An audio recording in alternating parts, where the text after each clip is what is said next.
마야, 이거 누가 해줬다고 했어? 마이는 제가 장난치는 줄 알았는지 눈물을 닦으며 웃었습니다. 아빠가 한국에서 보내준 거잖아요. 아빠가 직접 움직이기 어려우니까 한국 사장님 쪽에서 도와준다고. 제 심장이 내려앉는 것 같았습니다. 한국 사장님? 흐엉이 옆에서 봉투를 다시 뒤졌습니다. 여기 이름 있어. 박종식? 맞아. 당신 회사 사장님 이름 아니야? 이야기 시작하기 전에 구독과 좋아요 부탁드려요. 안녕하세요. 저는 베트남에서 온 뚜언이라고 합니다. 경기도 외곽의 작은 자동차 부품 공장에서 22년을 근무했어요. 2000년대 초 30 중반에 한국으로 왔는데 이제 저도 60이 다 되어 갑니다. 처음 한국에 왔을 때는 몇 년만 바짝 돈 벌고 다시 고향으로 갈 생각이었어요. 근데 어쩌다 보니 22년이 훌쩍 지나갔네요. 제가 고향으로 돌아가기로 마음먹은 건 막내딸 마이의 결혼식 때문이었습니다. 고향 떠나올 때는 4살 꼬맹이던 막내가 어느새 결혼을 한다더군요. 몇 주 전 잠들기 전에 아내 흐엉이 영상통화로 조심스럽게 말하는 거예요. 이번엔 꼭 와야 해. 마이가 아버지 손잡고 들어가고 싶대. 그 말을 듣고 웃음이 나와야 하는데 저는 이상하게 말문이 막혔습니다. 아이들 학교 가는 길 한번 같이 가준 적이 없고 아플 때 옆에 있어준 적도 없었어요. 아버지라고는 하지만 한국에서 돈 보내주는 거 말고는 해준 일이 없는 거예요. 그래서 이번에는 꼭 돌아가야 했어요. 더 미루면 안 되겠더라고요. 마지막 출근 날 아침 저는 평소처럼 작업복을 입고 공장 정문을 들어섰습니다. 철문 손잡이는 녹이 슬어 있었고 마당 바닥에는 납품차가 드나들며 만든 자국이 그대로 남아 있었습니다. 현장 쪽에서는 기름 냄새와 쇠 깎는 냄새가 섞여 나왔습니다. 매일 맡던 냄새인데 이제 이 냄새도 마지막이구나 싶었어요. 사무실에 들어가니 김 실장이 서류 봉투를 책상 위에 올려놓고 기다리고 있었습니다. 창가에는 사장님이 앉아 계셨어요. 김 실장은 회사 격리와 직원 서류를 맡아보는 사람인데 일 처리가 꼼꼼해서 다들 좋아했어요. 그는 봉투에서 종이를 한 장씩 꺼내며 천천히 설명했습니다. 뚜언 반장님, 마지막 급여는 이번 주 금요일에 들어가고요. 퇴직금은 여기 계산서대로 처리됩니다. 남은 연차 수당도 같이 넣었어요. 보험 정리 서류는 이쪽이고 출국할 때 필요하실 확인서는 제가 미리 복사해뒀습니다. 저는 고개를 끄덕였습니다. 한국말로 된 서류는 아직도 어려워요. 저는 천천히 서류를 읽었습니다. 월급도 맞고 퇴직금도 맞고 남은 수당도 맞았어요. 회사에서 줘야 할 것은 빠짐없이 들어가 있었습니다. 저도 참 복받은 게 우리 회사는 외국인이라고 속이거나 구박하는 그런 회사가 아니었어요. 사장님은 말은 거칠어도 돈 문제만큼은 늘 분명했습니다. 회사가 정말 어려웠던 시절에도 월급만큼은 어떻게든 맞추려고 했었고 회사가 자리 잡은 뒤로는 당연히 더 그랬죠. 김 실장이 말했습니다. 반장님, 혹시 더 확인하실 거 있으면 말씀하세요. 베트남 가셔서 연락하셔도 되고요. 없습니다. 다 맞아요. 감사합니다. 제 목소리가 작게 나왔습니다. 사장님은 창가 쪽 의자에 앉아 있었습니다. 예전 같으면 사장님이 직접 서류를 넘기고 여기 사인해라, 저기 도장 찍어라 그렇게 했을 겁니다. 요즘은 아들 준호 씨와 김 실장에게 많이 맡기세요. 사장님도 나이가 들었으니까요. 머리도 많이 희고 예전보다 살도 좀 찌셨어요. 그래도 눈빛은 그대로였습니다. 말수 적고 무슨 생각을 하는지 쉽게 알 수 없는 눈이었습니다. 김 실장이 서류 봉투를 들고 나가자 사무실 안이 조용해졌어요. 저는 자리에서 일어나 허리를 숙였습니다. 사장님, 그동안 감사했습니다. 사장님이 물었습니다. 비행기 몇 시냐? 오후 4시입니다. 밥 먹고 가, 빈속에 타지 말고. 네. 그게 전부였습니다. 그래도 그 긴 시간을 같이 보냈으니 마지막 날에는 한마디쯤 다를 줄 알았죠. 제가 서류 봉투를 들고 나오는데 김 실장이 복도에서 조심스럽게 말을 붙였습니다. 반장님, 따님 청첩장 말이에요. 마이 청첩장이요? 사장님이 아까 청첩장을 한참 보고 계시더라고요. 제가 들어갈 때까지도 계속. 저는 멋쩍게 웃었습니다. 베트남 글자라서 신기하셨나 봅니다. 며칠 전 휴게실에서 동료들에게 청첩장을 보여주다가 박 사장님께도 한 장 드렸습니다. 빨간 종이에 금색 글씨가 들어간 베트남식 청첩장이었습니다. 사장님은 펼쳐보더니 날짜와 주소를 한참 들여다봤습니다. 막내냐? 네, 막내딸 마이입니다. 벌써 결혼해? 네, 제가 한국 올 때 4살이었습니다. 이제 다 컸습니다. 사장님은 고개만 끄덕였습니다. 들릴 듯 말 듯 축하한다고 하셨던 것 같기도 해요. 저는 그게 사장님식 인사라고 생각했습니다. 그런데 김 실장 말을 듣고 나니 조금 이상하긴 했습니다. 점심때가 지나자 동료들이 휴게실로 저를 불렀습니다. 낡은 테이블 위에 작은 케이크 하나가 놓여 있었어요. 종이컵에 커피를 따라주고 누군가는 편의점에서 사온 과자를 뜯고 있었습니다. 공장 송별회라는 게 뭐 대단할 건 없습니다. 그래도 그 좁은 휴게실에 사람들이 모여 있으니 마음이 울컥했습니다. 지게차 담당인 최 기사님이 제 어깨를 툭 쳤습니다. 뚜원아, 너 가면 3번 라인 누가 책임지냐? 젊은 친구들 잘합니다. 잘하긴 뭘 잘해. 너만한 사람이 또 있겠냐? 저 기계 다루는 건 너가 최곤데. 사람들이 웃었습니다. 다 같이 케이크를 먹고 있는데 식당 아주머니가 저에게 슬그머니 오시더니 비닐봉지 하나를 쥐어주시더라고요. 안에는 김밥 2줄하고 삶은 달걀 몇 개가 들어있었습니다. 공항 가서 사 먹으면 비싸. 가기 전에 먹어. 아주머니 감사합니다. 가서도 밥 잘 챙겨 먹어. 맨날 일 바쁘다고 밥도 대충 먹더니 이제 그러지 말고. 그 말을 듣는데 눈물이 핑 돌았습니다. 그런데 이상하게도 박 사장님은 보이지 않았습니다. 처음에는 바쁜 일이 있나 보다 했습니다. 그러다 케이크 촛불을 끄고 직원들이 돌아가며 한마디씩 할 때쯤 휴게실 문이 열렸습니다. 사장님이 들어오셨어요. 작업복 위에 회색 점퍼를 걸치고 아무 말 없이 커피 종이컵을 받아들었습니다. 최 기사님이 일부러 크게 말했습니다. 사장님, 우리 뚜원 반장 가는데 한 말씀 하셔야죠. 휴게실 안이 조용해졌습니다. 저는 괜히 손을 바지에 문질렀어요. 사장님이 천천히 입을 열었습니다. 뚜원, 예 사장님, 건강해. 그리고 끝이었습니다. 뭔가 더 말씀하시려나 기다렸지만 사장님은 종이컵을 테이블 위에 내려놓고 바로 몸을 돌렸습니다. 문이 닫히자 휴게실 안에 어색한 공기가 잠깐 돌았습니다. 젊은 직원 하나가 일부러 밝게 말했습니다. 사장님 원래 저러시잖아요, 반장님. 저 정도면 엄청 길게 얘기하신 거예요. 다들 웃었습니다. 저도 따라 웃었어요. 그냥 끝까지 사장님다우시네. 이제 진짜 끝이다 싶었죠. 송별회가 끝나고 저는 사물함을 비우러 갔습니다. 작업동 탈의실 3번 사물함. 처음 입사했을 때 받은 번호였습니다. 자물쇠를 돌리자 쇠문이 끼익 소리를 냈습니다. 안에는 별게 없었어요. 여분의 작업복 1벌, 낡은 장갑 2켤레, 세숫비누, 고향에서 가져온 작은 부적 하나, 그리고 비닐에 넣어둔 가족사진 몇 장이 전부였습니다. 짐을 챙기고 탈의실에서 나왔는데 복도 끝에 박 사장님이 멀리서 저를 보고 계셨어요. 아니, 정확히는 제 왼쪽 얼굴에 흉터를 보고 있었습니다. 저는 고개를 숙여 인사했어요. 사장님은 우물쭈물 뭔가 말하려는 듯 입술을 움직였지만 결국 아무 말도 하지 않았습니다. 사장님 얼굴을 보고 있는데 갑자기 옛날 생각이 떠올랐습니다. 앞서 말씀드린 대로 제가 한국에 처음 온 건 30 중반이었어요. 저는 베트남 중부 작은 마을에서 살았습니다. 아내와 농사를 짓고 짬이 나면 부업으로 오토바이 수리도 했었죠. 손재주가 있다는 말을 들었지만 돈은 잘 모이지 않았습니다. 먹고 살기는 참 빠듯했어요. 농사도 힘들었습니다. 비가 많이 오면 논이 잠기고 비가 안 오면 벼가 말랐으니까요. 그때 아는 친척 중 누가 한국에 가면 돈 많이 벌 수 있다더라 알려줬습니다. 저는 며칠을 고민하다가 한국에 가야겠다고 결심했어요. 아이는 3이었고 막내 마이는 그때 4살이었죠.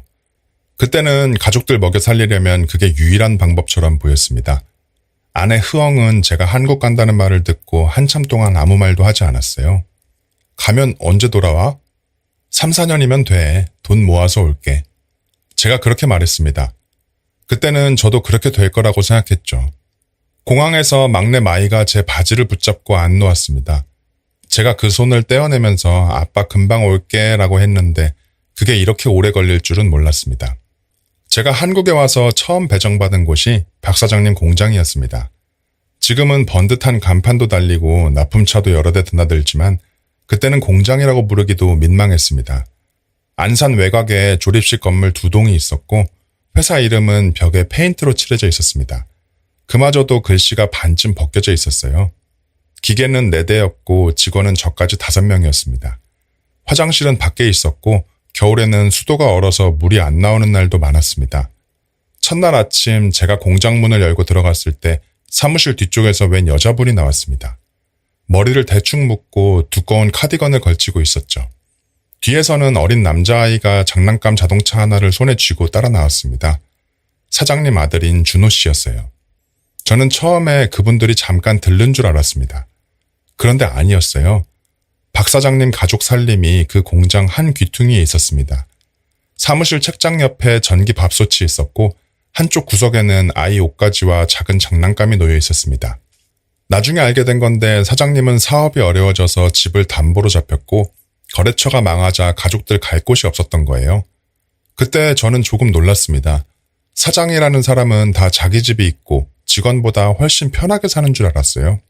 그리고 여긴 한국이잖아요. 한국 사람들은 다 돈이 많은 줄 알았죠. 그런데 박 사장님은 새벽부터 밤까지 기계 옆에 붙어 있었고 사모님은 직원들 밥은 물론 아이까지 챙기고 있었어요. 지금 생각하면 가족들이 얼마나 힘들었을까 싶은데 그때는 저도 일 배우기 바빠서 정신이 없었습니다. 제가 아는 한국말은 네, 아니요, 감사합니다 그 세 마디가 전부였습니다. 기계 이름도 몰랐고 도면 볼 줄도 몰랐어요. 박 사장님은 첫날 제 손을 잡아 기계 위에 올려놓고 말했습니다. 말 못해도 돼. 몸으로 배워. 사장님은 그런 분이었습니다. 설명은 짧고 목소리는 딱딱했어요. 그래도 언제나 차근차근 하나씩 사장님이 직접 하면서 보여줬습니다. 어느 레버를 먼저 잡아야 하는지, 쇳가루가 어디로 튀는지, 소리가 어떻게 바뀌면 멈춰야 하는지 말보다 몸으로 가르쳐준 거죠. 첫 달은 매일 실수했습니다. 치수를 잘못 맞춰 불량이 나고 기름칠을 빼먹고 공구를 엉뚱한 자리에 꽂았습니다. 한 번은 제가 깎은 부품 한 박스가 전부 불량이었던 적이 있습니다. 박 사장님이 박스를 바닥에 던지며 소리를 질렀어요. 이거 다 다시 해! 저는 어쩔 줄 모르고 고개만 숙였습니다. 죄송합니다, 죄송합니다. 하는 말이 그거밖에 없었어요.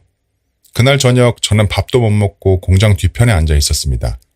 그때 사모님이 쟁반 하나를 들고 오셨어요. 밥하고 찌개, 김치 조금이었습니다. 사장님이 갖다 주래요. 저는 사무실 쪽을 봤습니다. 박 사장님은 보이지 않았어요.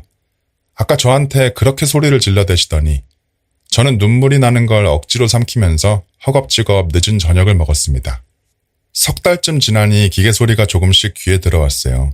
처음에는 다 똑같은 소리였는데 시간이 지나니 좋은 소리와 나쁜 소리가 구분되더라고요. 부품이 제대로 물렸을 때 나는 소리, 날이 무뎌졌을 때 나는 소리, 기름이 부족할 때 나는 소리. 한국말은 서툴렀지만 일은 빨리 배웠습니다. 어느 날 박 사장님이 제가 깎은 부품을 보시더니 아무 말 없이 고개를 한번 끄덕이셨어요. 합격. 그게 칭찬이었습니다. 말 한마디 안 하셨는데 어찌나 기쁘던지 저는 그날 하루 종일 웃으면서 보냈습니다. 드디어 사장님께 인정받은 기분이었죠. 공장은 늘 빠듯했습니다. 거래처에서 단가를 깎는다는 전화가 오면 박 사장님 목소리가 커졌고 은행에서 사람이 다녀간 날이면 사무실 문이 오래 닫혀 있었습니다. 저도 말은 다 못 알아들었지만 분위기는 알았어요. 사모님도 그런 날이면 준호 씨를 데리고 안쪽으로 들어갔습니다. 어느 날은 납품 물량이 밀려 사장님과 밤새도록 기계를 돌린 적도 있습니다. 새벽 2시쯤 됐을 거예요. 사장님이 냄비에 라면 2개를 끓여오셔서 휴게실 바닥에 쪼그리고 앉아 말없이 먹었습니다. 저는 가족을 위해 버티고 있었고 사장님도 자기 가족과 공장을 위해 버티고 있었습니다. 서로 말은 잘 안 통했지만 저는 그런 사장님이 좋았습니다. 그래서 그랬는지 저는 다른 공장으로 옮길 생각을 하지 않았어요. 조건이 좋아서가 아니었습니다. 방도 춥고 일도 힘들고 월급도 넉넉하지 않았습니다. 그냥 이 공장이 무너지면 사장님 가족은 이제 갈 곳이 없겠구나 싶더라고요. 제가 나가면 기계 한 대가 멈추고 기계가 멈추면 납품이 밀리고 납품이 밀리면 사장님은 더 힘들어질 것 같았죠. 물론 저도 무슨 대단한 의리로 버틴 건 아닙니다. 한국에는 돈 벌러 온 거잖아요. 마이 분유값도 보내야 했고 큰아이 학교 갈 돈도 필요했습니다. 근데 사장님도 정말 대단한 게 그 어려운 상황에서도 직원들 월급은 한 번도 밀리지 않으셨어요. 어느 날은 꼬맹이 준호 씨가 기계 소리 때문에 귀를 막고 있다가 저를 보더니 씩 웃었어요. 제가 주머니에 있는 사탕 하나를 줬더니 그 아이가 고맙습니다 하고 또박또박 말하는데 발음이 너무 어른 같아서 피식 웃었습니다. 그런 기억들이 하나둘 쌓이다 보니 여기가 그냥 남의 일터처럼 느껴지지만은 않더라고요. 그렇게 시간이 흐르면서 공장은 아주 조금씩 숨통이 트였습니다.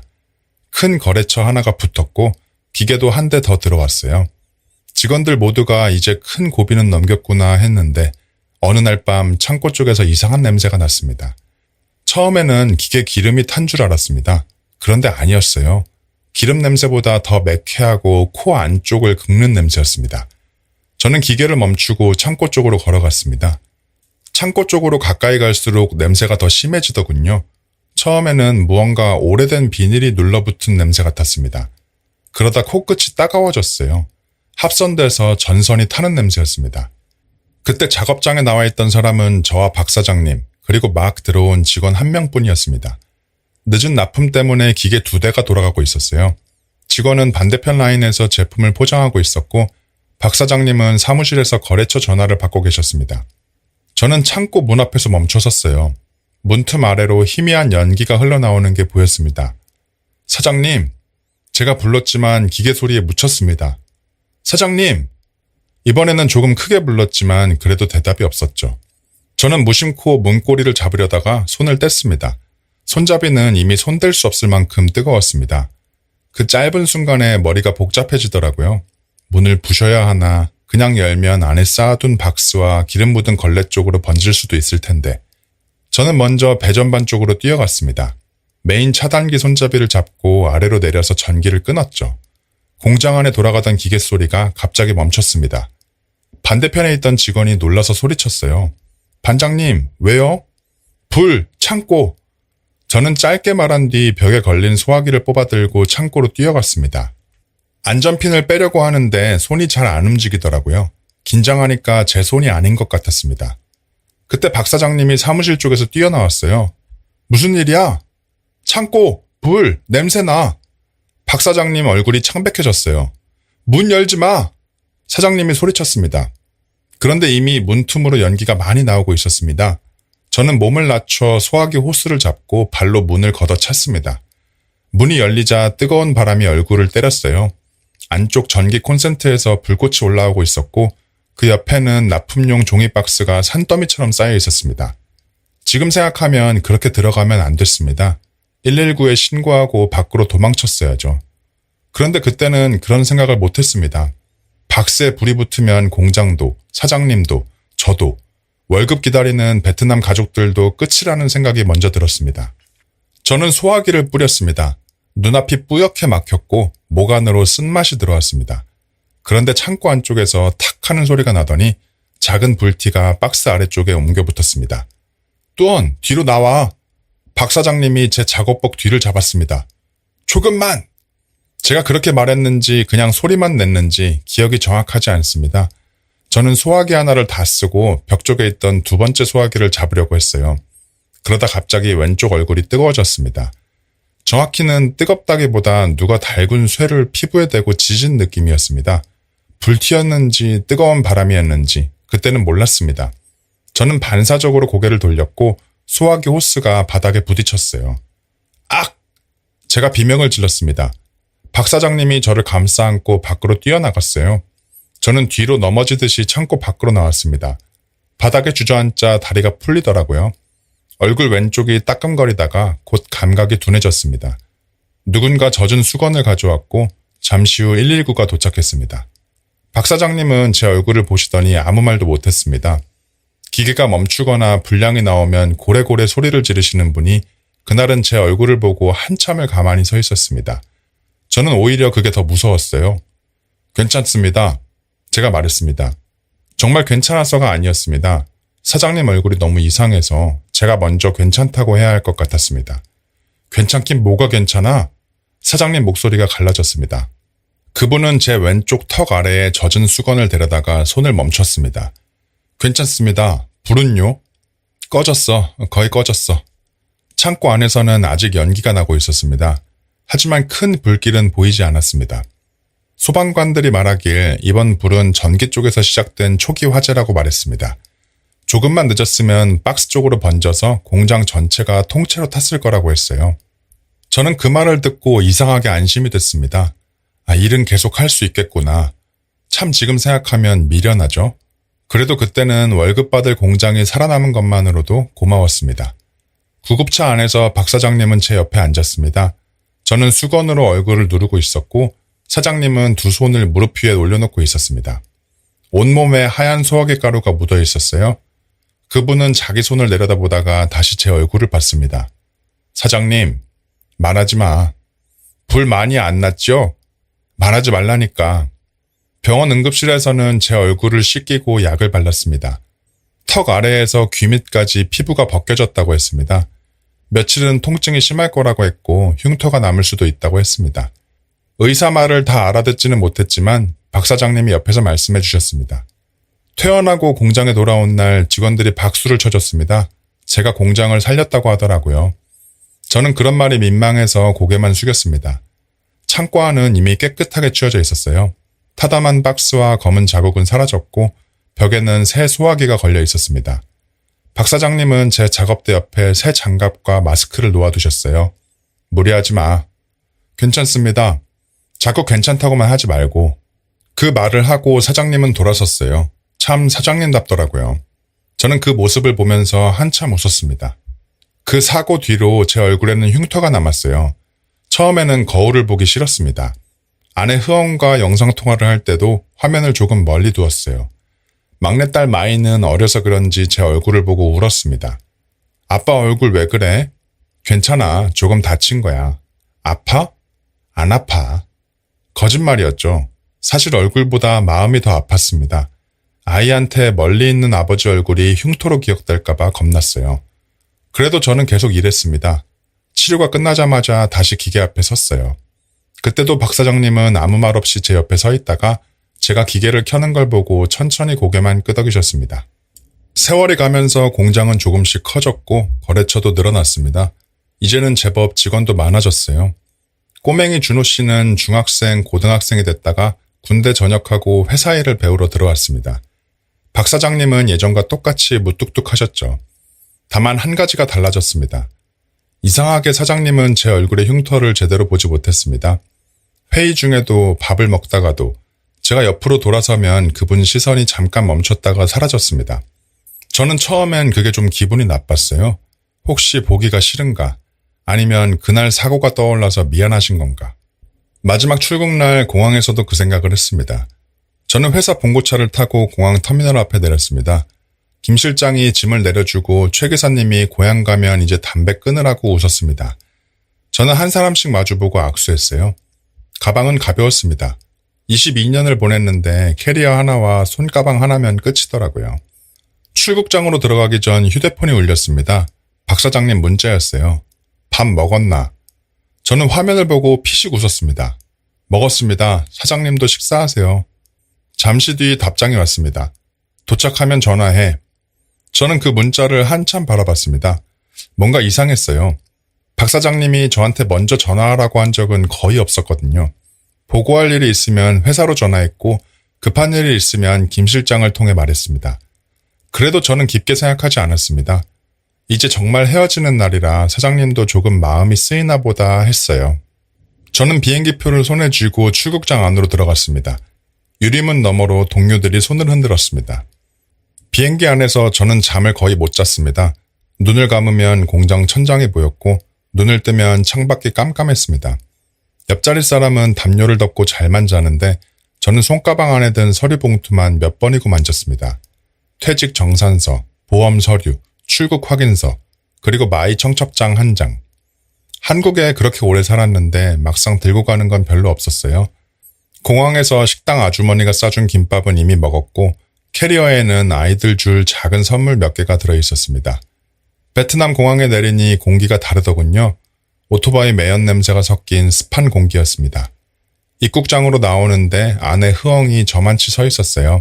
처음엔 알아보지 못할 뻔했습니다. 영상통화로 보던 얼굴보다 훨씬 작아 보였고 머리에는 흰머리가 많았습니다. 흐엉은 저를 보자마자 입술을 꼭 다물었습니다. 울지 않으려고 참는 얼굴이었어요. 왔어? 그 한마디를 듣는데 제가 들고 있던 가방이 갑자기 무거워졌어요. 응, 왔어. 저는 그렇게 대답했습니다. 미안하다, 고생했다, 혼자 아이들 키우느라 얼마나 힘들었냐. 그런 말이 목까지 올라왔는데 입 밖으로 나오지 않았어요. 흐엉이 웃었습니다. 그러고는 제 팔을 잡았습니다. 집에 가자. 마이가 기다려. 공항 밖에는 사위될 청년도 함께 와 있었습니다. 이름은 꽝이었습니다. 키가 크고 말수가 적은 청년이었어요. 그는 두 손으로 제 가방을 받으려 했습니다. 아버님, 제가 들겠습니다. 그 말이 참 어색했어요. 저는 괜찮다고 했지만 꽝은 끝까지 가방을 가져갔습니다. 저는 괜히 손이 허전해서 빈 손바닥만 문질렀습니다. 고향집으로 가는 길은 많이 변해 있었습니다. 예전엔 흙길이던 곳에 포장이 되어 있었고 논이 있던 자리에는 작은 가게들이 생겼습니다. 그래도 골목 끝 오래된 나무는 그대로였어요. 집 앞에 택시가 멈추자 마이가 뛰어나왔습니다. 처음에는 낯설었어요. 제 기억 속 마이는 공항에서 제 바지를 붙잡고 울던 4살짜리 아이였으니까요. 물론 영상통화도 자주 하고 사진으로도 봤지만 제 앞에 서 있는 마이는 결혼을 앞둔 어른이었습니다. 머리를 단정하게 묶고 눈가에는 흐엉을 닮은 주름이 조금 있었어요. 아빠! 저는 딸아이를 안았습니다. 어깨가 작게 떨렸어요. 제가 등을 두드리는데 손이 어색했습니다. 미안하다. 늦게 와서. 마이는 고개를 저었습니다. 왔잖아. 그럼 됐어. 그날 저녁 식탁은 평소보다 훨씬 컸습니다. 흐엉이 국수를 끓이고 생선을 굽고 친척 몇 분이 와서 과일도 놓고 갔습니다. 저는 오랜만에 집밥을 먹었어요. 한국에서 베트남 식당을 가끔 갔지만 역시 집에서 먹는 맛은 다르더라고요. 아내가 끓여준 국물 한 숟갈을 먹는데 갑자기 코끝이 찡해졌습니다. 정말 오랜만에 가족들과 보내는 시간이었어요. 그런데 식사가 거의 끝나갈 때 마이가 제 옆으로 오더니 두 손을 잡았습니다. 아빠, 저 진짜 몰랐어요. 저는 무슨 말인지 몰라서 딸아이 얼굴만 봤습니다. 뭘? 마이는 다시 울 것 같은 얼굴로 웃었어요. 아빠가 우리 신혼집까지 준비해 줄 줄 몰랐어요. 저는 아빠가 결혼식에 와주는 것만으로도 충분했는데. 저는 처음에 잘못 들은 줄 알았습니다. 단어들이 제 귀에 들어왔는데도 뜻이 바로 연결되지 않았습니다. 무슨 신혼집? 제가 물었습니다. 마이가 저를 보다가 흐엉을 봤습니다. 아빠 왜 그래? 엄마한테도 말 안 했어요? 흐엉은 조금 당황한 얼굴로 웃었습니다. 당신이 직접 말하고 싶어서 그런 줄 알았지. 내가? 제 목소리가 이상하게 나왔습니다. 저는 물컵을 잡았다가 다시 내려놓았어요. 손끝이 젖어 있었습니다. 마이는 급히 방 안으로 들어가더니 작은 봉투 하나를 가져왔습니다. 안에는 서류 몇 장과 영수증이 들어있었어요. 현지 부동산 도장이 찍힌 계약서, 냉장고와 세탁기 영수증, 침대와 식탁, 그리고 은행 송금 확인서였습니다. 여기요. 아빠 이름으로 정리해달라고 했대요. 집은 크진 않은데 우리 둘이 살기엔 충분해요. 부엌도 있고 비 안 새고 가게까지 오토바이로 10분이면 가요. 마이가 울먹이는 목소리로 말했습니다. 그런데 저는 그 서류들을 보면서 등 뒤로 식은땀이 났습니다. 저는 그런 돈을 보낸 적이 없었거든요. 마이 결혼식에 보태려고 모아둔 돈은 있었습니다. 한국에서 출국하기 전 은행에서 뽑아 따로 챙긴 돈도 있었어요. 하지만 그건 이 정도 집과 살림을 한 번에 준비할 만큼 큰 돈은 아니었습니다. 게다가 저는 아직 그 돈을 꺼내지도 않았어요. 제 가방 안, 통장에 그대로 있었습니다. 마이야, 네 아빠. 이거 누가 해줬다고 했어? 마이는 제가 장난치는 줄 알았는지 눈물을 닦으며 웃었습니다. 아빠가 한국에서 부탁했다고 했죠. 아빠가 직접 움직이기 어려우니까 한국 사장님 쪽에서 도와준다고. 제 심장이 내려앉는 것 같았습니다. 한국 사장님? 흐엉이 옆에서 봉투를 다시 뒤졌습니다. 여기 이름 있어. 박종식? 맞아? 당신 회사 사장님 이름 아니야? 박종식. 박 사장님 이름이었습니다. 저는 서류를 받아들었습니다. 베트남 글자와 한국 이름이 섞여 있었습니다. 송금인은 박종식, 용도는 주택계약금 및 생활가전, 받는 쪽에는 마이와 꽝의 이름, 그리고 보호자란에 제 이름이 들어가 있었습니다. 금액을 보는 순간 손이 덜덜 떨렸습니다. 아빠? 마이가 제 얼굴을 살폈습니다. 혹시 엄마한테 비밀로 하려고 했는데 제가 먼저 말해서 그래요? 저는 대답을 못했습니다. 식탁에 앉아있던 가족들도 눈치를 보며 조용해졌습니다. 흐엉이 낮은 목소리로 물었습니다. 당신 정말 몰랐어? 저는 고개를 저었습니다. 몰랐어. 나는 이런 돈 보낸 적 없어. 내 퇴직금은 따로 받았어. 급여도 다 정리됐고. 이건 내가 받을 돈이 아니야. 마이가 불안해졌는지 제 손을 세게 잡았습니다. 아빠, 그럼 집은요? 그 말에 저는 목이 막혔습니다. 딸아이는 이미 그 집을 자기 신혼집으로 생각하고 있었습니다. 저는 갑자기 그 기쁨을 한순간에 빼앗는 사람이 된 것 같았습니다. 아직 몰라. 확인해 볼게. 그 순간 제가 한국에서 받은 마지막 문자가 생각났습니다. 도착하면 전화해. 박 사장님은 알고 계셨던 거죠. 저는 천천히 자리에서 일어났습니다. 다리가 조금 휘청했어요. 흐엉이 제 팔을 잡았습니다. 지금 전화할 거야? 응. 한국은 지금 몇 시야? 저는 시계를 봤습니다. 한국은 늦은 저녁이었어요. 그래도 상관없었습니다. 이건 내일까지 기다릴 수 있는 일이 아니었거든요. 마당으로 나왔습니다. 밤 공기가 축축했어요. 저는 휴대폰 연락처에서 박 사장님 이름을 찾았습니다. 당황해서 손가락이 자꾸 미끄러졌습니다. 통화 버튼을 누르고 귀에 대자 신호음이 3번 울렸습니다. 4번째가 울리기 전에 박 사장님이 받았습니다. 도착했냐? 평소와 똑같은 목소리였습니다. 저는 바로 묻지 못했습니다. 목이 말라 침을 삼켰습니다. 사장님, 그래. 이거 제가 지금 서류를 봤습니다. 전화기 넘어가 잠깐 조용해졌습니다. 잘했다. 그 한마디에 저는 온몸에 힘이 빠졌습니다. 사장님, 이 돈 뭡니까? 왜 제 딸 신혼집에 사장님 이름이 있습니까? 집은 괜찮아? 그게 문제가 아니잖아요. 저도 모르게 목소리가 커졌습니다. 흐엉과 마이가 마당 쪽을 바라보는 게 느껴졌습니다. 저는 등을 돌렸습니다. 사장님, 회사에서 다 정산 받았습니다. 월급도 퇴직금도 다 받았어요. 이건 너무 많아요. 제가 받을 수 없습니다. 박 사장님은 바로 대답하지 않았습니다. 전화기 너머로 종이 넘기는 소리 같은 게 들렸습니다. 잠시 뒤 박 사장님이 말했습니다. 그거 회사 돈 아니야. 내 사비로 보낸 거지. 사장님 돈이면 더 안 되죠. 왜 제 딸한테. 또한 박 사장님이 제 말을 잘랐습니다. 그분이 제 이름을 그렇게 또박또박 부르는 일은 많지 않았습니다. 저는 입을 다물었습니다. 받아둬. 마이 결혼한다며. 사장님, 축의금이면 너무 큽니다. 제가 어떻게. 축의금 아니야. 그 말이 이상하게 들렸어요. 제가 다시 물었습니다. 그럼 뭡니까? 박 사장님은 한참 말이 없었습니다. 저는 전화기를 귀에 대고 서 있었어요. 한참 후에 전화기 너머에서 박 사장님이 낮게 한숨을 내쉬었습니다. 또한, 예, 너 그날 그 창고에 불났던 날 기억하지? 박 사장님이 그렇게 말했을 때 저는 마당에 선 채로 눈을 감았습니다. 전선 피복 타는 냄새, 얼굴 왼쪽에 느껴지는 뜨거운 기억이 떠올랐어요. 기억합니다. 제가 차단기 내리고 소화기로 불 껐던 날 아닙니까? 그래. 사장님 목소리가 낮았습니다. 그날 네가 공장 살렸지. 그건 다 같이 한 일입니다. 사장님도 계셨고 119도 왔고. 아니? 그 한마디가 전화기 너머에서 무겁게 떨어졌어요. 네가 그날 공장만 살린 게 아니야. 사장님은 21번 들이마셨습니다. 그날 창고 옆 사무실 방에 와이프하고 준호가 자고 있었어. 저는 처음에 그 말을 잘못 들은 줄 알았습니다. 예? 고맙다고 해야 하는데 뚜원이 젊은 나이에 한국에 와서 그런 일까지 생기니까 내가 참 말이 안 나오더라. 박 사장님이 그렇게 길게 말하는 걸 저는 처음 들었어요. 저는 손끝으로 흉터를 만졌습니다. 저는 그 흉터를 볼 때마다 그냥 사고의 흔적이라고 생각했어요. 그런데 박 사장님에게는 그게 아니었나 봅니다. 그 돈은 그래서 보내신 거예요? 제가 물었습니다. 내가 돈으로 갚을 수 있는 일은 아니지. 그럼 왜... 마이 청첩장 봤다.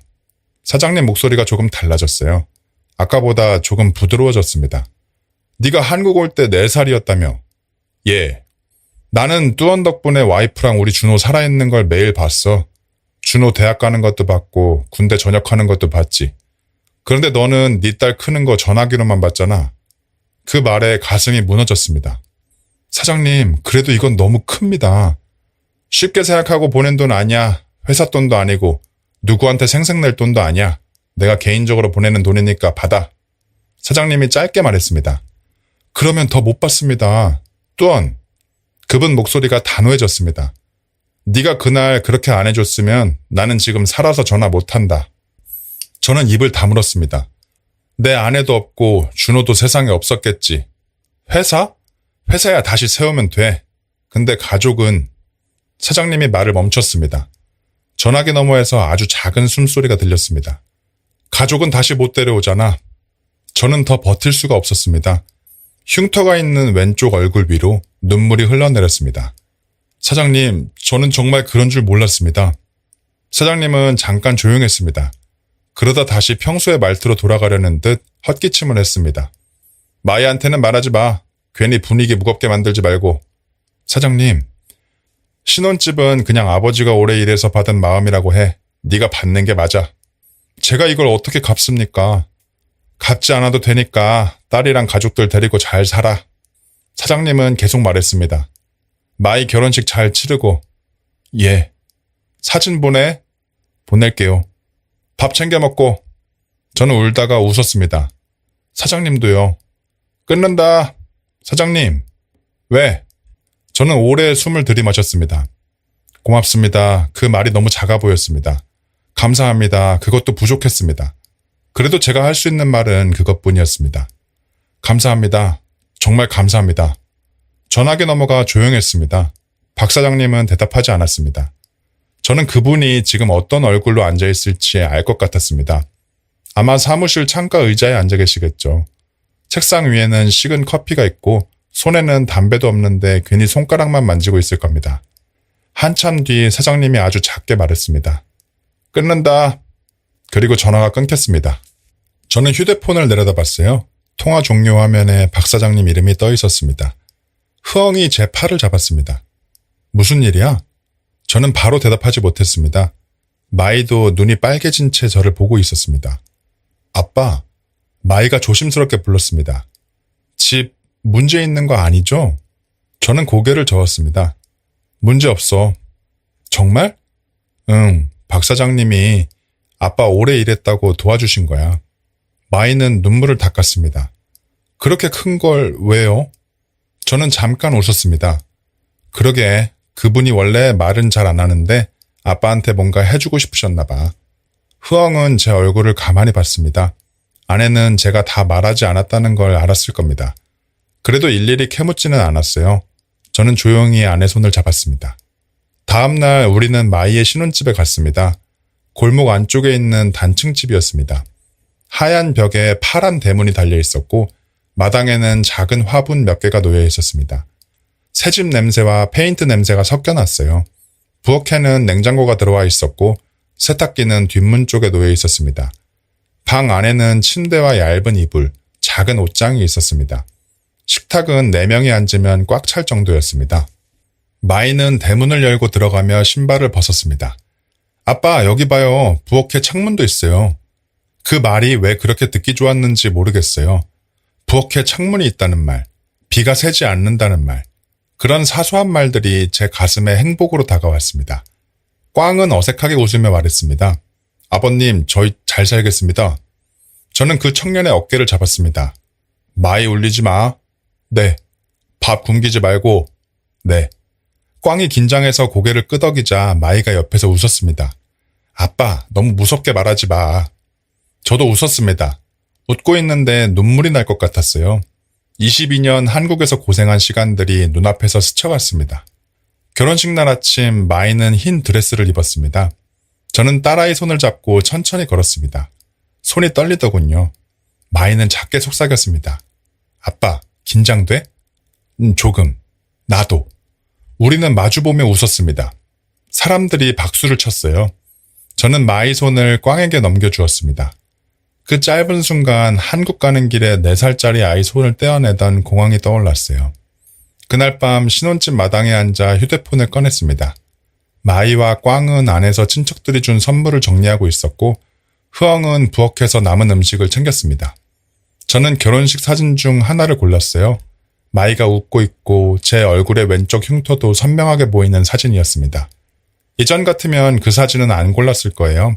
흉터가 너무 잘 보이면 괜히 싫었거든요. 그런데 그날은 그 사진을 골랐습니다. 박 사장님이 봐야 할 것 같았거든요. 저는 짧게 문자를 썼습니다. 사장님, 마이 결혼 잘했습니다. 집도 잘 봤습니다. 감사합니다.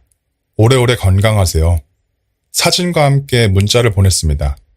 한참 뒤 휴대폰이 울렸어요. 박 사장님 답장이었습니다. 잘 됐다. 그리고 곧 하나가 더 왔습니다. 밥 잘 먹고 잘 살아라. 저는 그 문자를 보고 한참 웃었습니다. 그리고 휴대폰을 주머니에 넣었습니다. 흐엉이 부엌에서 나와 물었습니다. 왜 웃어? 아니, 그냥. 박 사장님?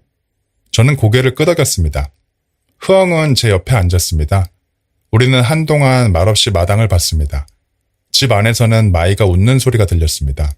새 그릇 부딪히는 소리, 비닐 뜯는 소리, 누군가 이건 어디에 둘까 하고 묻는 소리가 들렸습니다. 마당 안쪽에서 마이가 저를 불렀습니다. 아빠, 들어와요. 같이 밥 먹어요. 저는 자리에서 일어났습니다. 그래, 간다.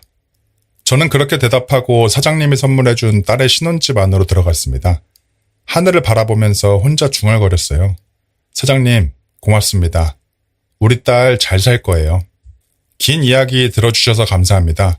다음 영상도 기대되신다면 구독과 좋아요 부탁드려요. 채널 운영에 큰 힘이 됩니다. 고맙습니다.